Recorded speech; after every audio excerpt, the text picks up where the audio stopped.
ఎన్నికల ప్రచార fire brand నాయకుడు రేవంత్ రెడ్డిని ఏపీకి తీసుకురావాలని షర్మిల తన ప్రతిపాదనను సోనియా గాంధీకి అందించారు. ఈ ప్లాన్కు సోనియా గాంధీ కూడా ఆమోదం తెలిపారని, దాన్ని షర్మిల స్వయంగా రేవంత్ వద్దకు తీసుకెళ్లారని, ఆయన కూడా సానుకూలంగా స్పందించారని ఇంటర్నల్ టాక్.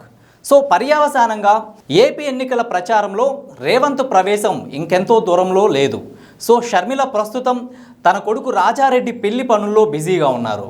ఆమె ఫిబ్రవరి 20న కాంగ్రెస్ పెద్దల సమక్షంలో భారీ బహిరంగ సభ నిర్వహించే అవకాశం కూడా ఉంది.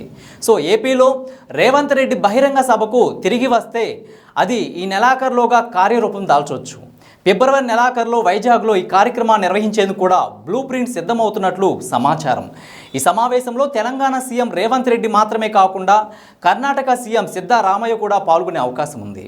సో ఈ భారీ ఎన్నికల్లో సభ తీవ్రతను దృష్టిలో ఉంచుకొని కాంగ్రెస్ మేనిఫెస్టోను కూడా సమావేశంలో ప్రకటించవచ్చు. కాబట్టి కర్ణాటక, తెలంగాణలో అధికారంలోకి వచ్చిన కాంగ్రెస్ ఆంధ్రప్రదేశ్లో కూడా పాగా వేయాలని గట్టిగా నిర్ణయించుకున్నట్లు సమాచారం. అయితే రేవంత్ రెడ్డి ఏపీ కాంగ్రెస్కు మైలేజ్ తీసుకొచ్చేలా పనిచేయొచ్చు.